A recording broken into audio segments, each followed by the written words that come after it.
Well, so they didn't start to burn and pillage until they decided, well, all right, we have to teach them a lesson. The Ku Klux decided we have to teach them a lesson. So actually, we as children didn't hear any noise or any shots the night of the 31st of May. But on June 1st, they began to systematically destroy neighborhoods. And they had airplanes dropping things down on people's houses, and they had made up their minds to clear the entire area of black people. So most of the people fled. When they saw houses burning and the streets behind them, they left. But my mother was determined not to flee. And she poured water on everything she could put water on, trying to make the house safe so it wouldn't burn. But the first thing they did when the militia came was to take all the men, and they took my 8-year-old brother too, to a place, a bullpen or someplace where they were holding all the black men. And we didn't know, because we lived on one side of town and they lived on the other, we didn't know they weren't doing the same thing. The militia, you have to obey the militia, so we thought they were locking up the non-blacks too. But it so happened that it didn't occur that way. What they did was to disarm and lock up all black men. And then they said to the mob, there's nothing out there now but women and children, so you can do whatever you want to do. And that was when the real terrible things started to happen, because they would invade your house. And my mother had a very strong will. She was a Tuskegee graduate, and she had been trained to teach. But she decided, well, we have to eat no matter what's happening out there in the world. So she had 3 triangular pots that you could put 3 pots on one gas eye on the stove. So she was cooking, and she made biscuits, and they were in the oven. Well, when the crowd came in to pillage and burn, they were infuriated, because here's this woman cooking cream of wheats and making applesauce and cooking biscuits, instead of being terrified and running from us. So I think they thought they had to teach us a special lesson. So they took the food out. Of course, the children are cowering under this big oak table where my mother had put us. And then we saw them take our food out and throw it in the dirt. And then they came back and got the biscuits and took them out and stomped them in the dirt. And then they came back in to destroy whatever they didn't want to take with them. So they went after my sister's piano. They didn't know that it's the sounding board of a piano that is important. So they just took hatchets and chopped at the piano. It was upright. And then they went after the phonograph. And my mother had records, so they first selected all the Caruso records, which she loved as dearly as she loved her children, and they broke up the Caruso records, but they didn't break the old rugged cross. They were trying to give us a message, and I've often said they didn't break Paul Robeson, and they didn't break Roland Hayes, because they didn't know who they were. You see, if they had known those were black artists, they would have smashed those first, And they took like my mother's luggage, but they didn't take my sister's little wicker basket that she brought home from college.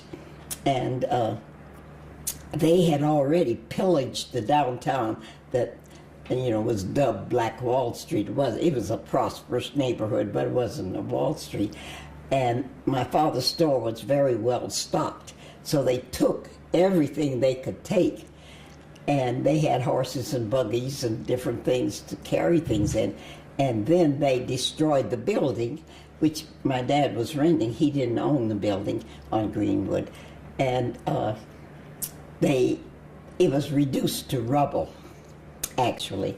So my parents were very distressed because here they are with 5 kids, and the schools had been. I went to Dunbar School, and that was reduced to just rubble. I mean, they blew it up, and they burned and the furniture, I guess, in the school, and blew the school up. And so my parents were very concerned about having 5 kids and no school. And my father was walking around through the rubble, I guess mourning. And he said his safe looked all right. It didn't look destroyed. So he went over to the safe. It was too big for them to carry on a horse, So he went over to the safe and worked his combination, and everything was intact. But he didn't have cash. He didn't keep cash in there, but he had other people's money. People who were lucky or in some way would come and bring a little bag of money and put their name and address on, say, Mr. Hooker, keep this till I need it. And so he had a chance to give people back all the ones he could find.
Some of y'all mad, stay mad. As John Henry Clark said, don't get mad, get smart.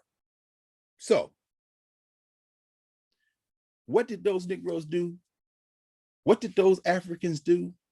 What did those Black people do when your children walked through the burnt wreckage of their grocery stores looking for bubble gum and pennies after you dropped bombs on them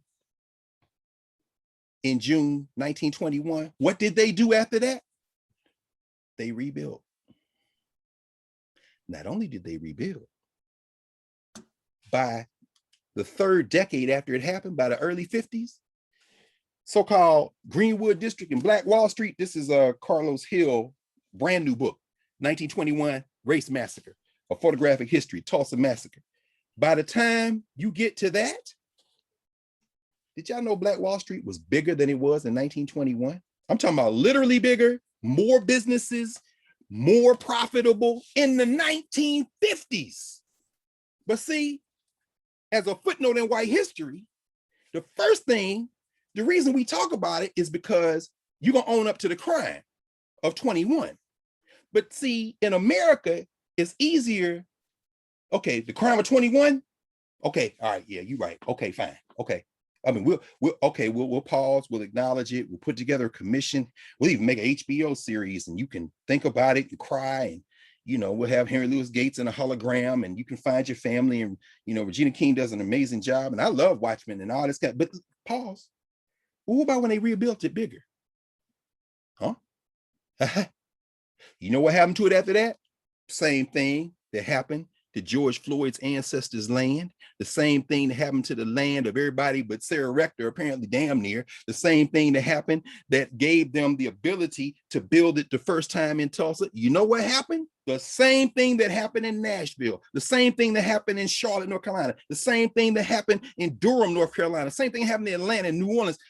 You attacked Greenwood and Tulsa the same way you attacked everything else. You call it urban renewal.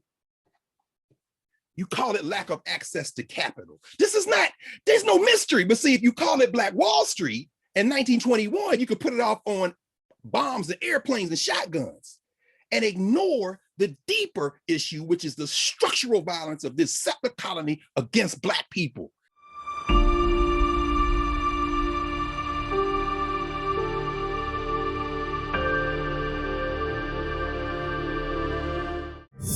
Yeah.